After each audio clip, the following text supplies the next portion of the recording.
Hey y'all, thanks for tuning in to Long Farms again this evening. Just out here in the hay field, fixing a tedder, which most of you all know what that is, but some of y'all that don't, that's normally the second of the four-step process from cutting the hay, like what's in that field there, getting it to the bale. But all a tedder does is, after we cut it, the disc bind leaves it in little rows like this here. And I've already made a couple rounds around the field. As you can see, we got the two separate lines here.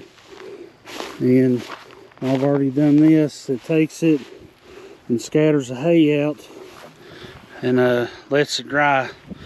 These baskets here, this is a 4-basket tedder. Got the teeth on it that, depending on which way they spin, this one's clockwise, counterclockwise, clockwise, and that one spins counterclockwise. And when these baskets spin, they pick up the hay, and I'll get a couple action shots, but while they're spinning, it's picking it up and throwing it out the back and scattering it. And even though the top side is dry, what the tedder's job does, it picks it up from the bottom, scatters it, and lets the bottom side dry. That hadn't been in the sun. So just some general maintenance tips. Just like any equipment, it's just got its normal grease fittings on each basket. It's got a couple on the joint there, a couple on the U-joint there, and on the wheels. And then here is the adjustment handle that lets me adjust the pitch of the baskets. And you come over here, you can tell that the front is angled down, which helps with picking it up and slinging it out the back. So the tedder doesn't require a whole lot of horsepower to turn, so that's why we've got the 5210. It's our smallest tractor.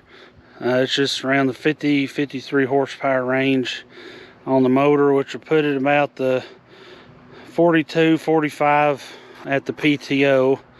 So it's a pretty good little tractor. We've had it, I don't know, I guess going on about 20 years now. She's a little dirty. I should have washed it before I come out here, so normally I do, but just how things have been, I just hadn't had quite the time to clean it.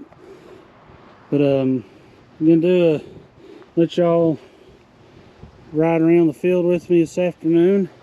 So since we're not in the Kubota, we're in this open canopy tractor, which means it's got the canopy but ain't got the full cab and all the features. It's gonna be a little loud, so I'll pick back up with y'all here in just a little bit. But I'm gonna get a couple action shots for you all, just kind of showing how this tedder operates.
forgot to explain earlier, but of course that tooth is broken. Let's see it flopping around.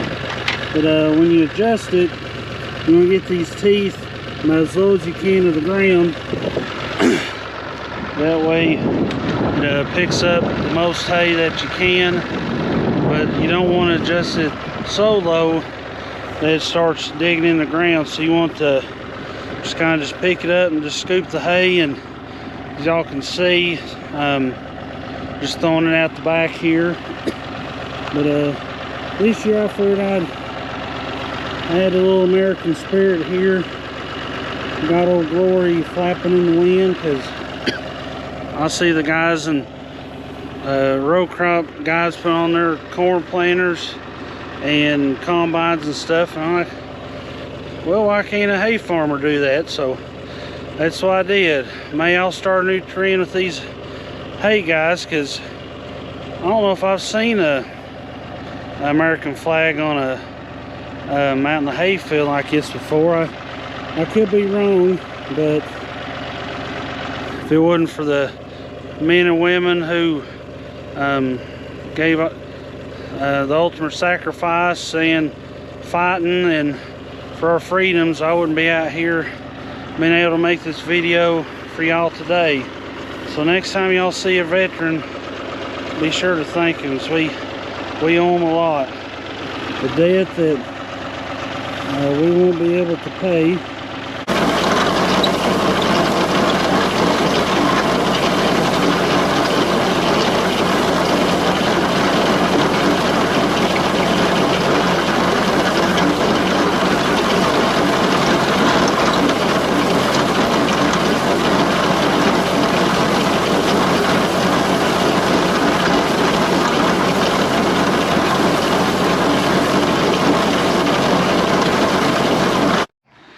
Now we got this field done. Just gotta angle the baskets back level and fold it up, and we'll be headed back to the barn. And this old fat boy is hoping to get him a big old glass of sweet teas. I don't know if you can tell, but I'm a little hot, I'm fat, I'm thirsty, I need a snack.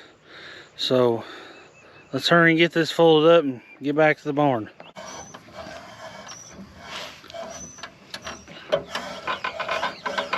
I believe this crane needs some WD-40.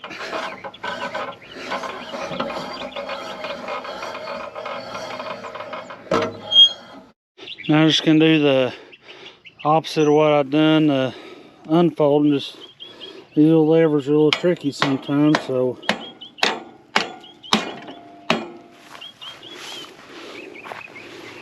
Old Glory, she pulled through.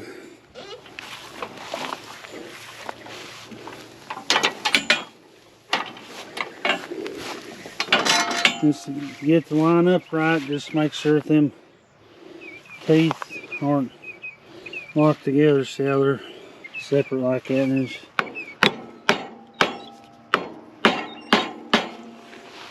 done a couple good times over here.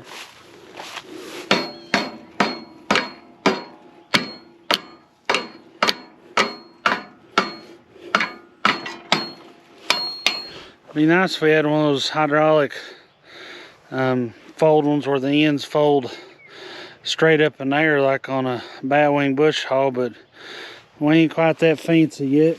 So this one still gets the job done just fine.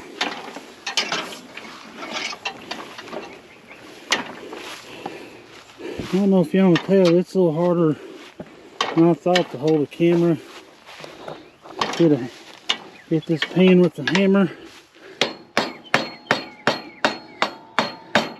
I'm trying best I can. Boy, we're folded up and ready to hit the road, Jack.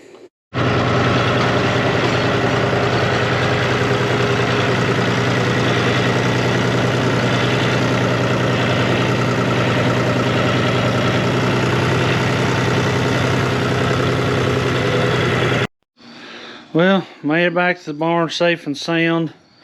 Only met one car, but of course y'all know I try my best. If I'm coming up over a hill or to a blind curve, I'll turn around to acknowledge the car behind me. But I'm gonna go probably another quarter mile or so till I can see all the way around the curve and over towards the other hill before I'll wave a car on. And I don't do that just because I want to take up your time, because your time is just as important as mine. But I do that. Hey, sweetie. Sorry, my little girl's hollering at me. But I do that for the safety of me and also for the safety of you. So I wait till I can see a clear path of view, then I'll wave you around, and that's when it's safe for both of us. But tomorrow I'm gonna tether the other field in the back, and then this weekend, probably Saturday, be using an old side rake over there. We've got a V rake, but with because our baler is still considered a narrow throat baler.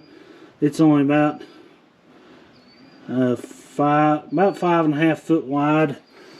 And those V rakes and thick hay, I know it's gonna make some people mad, but in my opinion, on narrow throat baler, it's doesn't do any good in thick hay. Now thin hay, yeah, it does just fine. But even though we've got one, we still prefer the old John Deere side rake over there. So we'll get it. It should be ready to go, but I'll check over it tomorrow. Then we gotta finish some grease a couple things and pull the twine back through on here. So I gotta get the bush hog unhooked from the John Deere. So we got a long list of projects still to get done before we can finish hay. But the biggest thing on hay equipment maintenance wise is if you've got barn space like we do, we keep our the rake and tedder in the barn. Of course, when we're not fixing to use it. Hey, sweetie. Keep our disc vine over there, and then keep the hay baler in here, and that just keep them out of the sun and the weather and all that. Just helps with of course, the fading of the paint, rust, water getting in places it doesn't need to be. So if you can keep it in the dry, that's the best thing to do. And also just make sure and keep everything greased on a normal schedule. Then depending on the conditions, may need to grease it just a little bit more than recommended, because a little bit of grease don't hurt nobody. But sorry, I sure wore a mask, not because of COVID, because of hay dust. But thanks for tuning in. Thanks for going along for the ride today. Sorry I didn't do a lot of commentary while I was on the tractor. It's just, if any of y'all know, it can get rather loud on a open station tractor. So that's why I'm kind of doing the talking now. When I get in the baler and the Kubota, I'll be able to do a lot more talking while I'm baling. But thanks for tuning in. Thanks for going along for a ride, and we'll catch you on the next one.